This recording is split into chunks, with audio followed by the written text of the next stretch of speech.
Welcome to the Instagram Stories. I'm your host, Daniel Hill. A lot of things to get into today, but first, I want to start with something that I noticed recently when we went live on Instagram. Ever since Instagram added the ability to go live with up to 3 other people, which is something I've talked about extensively, I noticed that there's a button where you can share pictures on live, but that button only appears when you're live by yourself. As soon as you add one other person, the ability to share pictures in the live disappears. So I tweeted Vishal Shah, VP of Product at Instagram, and I asked him, I noticed this button is gone. Will it be coming back? And he replied that they are working on adding the ability to share pictures on lives with the new infrastructure that it supports 4-person lives, and hopefully it will be there soon. I'll keep you posted on that. I really enjoy that feature, and that's one of my favorite things about going live is the ability to share pictures. Side note, that is only available on iPhone. It is not available on Android. No idea why. In other news, Instagram published a huge blog post about their plans to make Instagram safer for young users on Instagram. There are a lot of new components to this, so I'm just going to get into the highlights. First, they're working on understanding people's real ages. It's required that you be at least 13 to use Instagram, and as part of the setup, you're asked your age when you sign up for an account.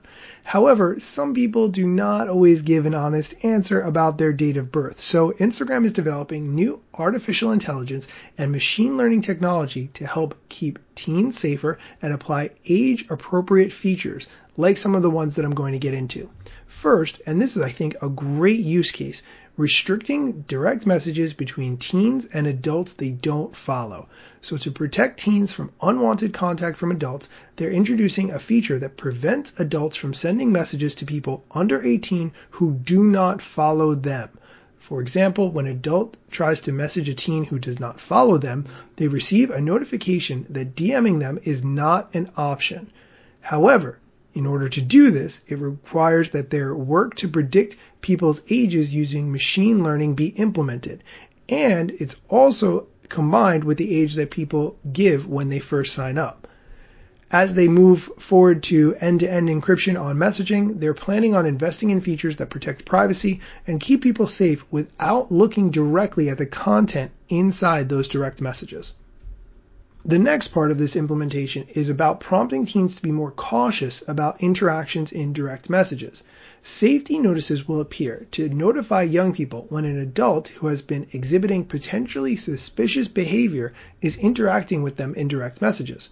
For an example, if an adult is sending a large amount of friend or message requests to people under 18, they will use this tool to alert the recipients within their DMs and give them an option to end the conversation, block, report, or restrict the adult. People will start seeing this feature in some countries as soon as this month, and they're planning to have that everywhere very soon. There's a lot more to this announcement, but if you have a teen or a preteen who is interested in Instagram or on Instagram, I highly recommend checking out this blog post on about.instagram.com. You can also find the link in the show notes. This way you can read through it and make sure you understand all the privacy features that Instagram is planning on implementing in order to keep teens safe on the app. That's it for today's news. Come back tomorrow for more Instagram tips, strategy, and more.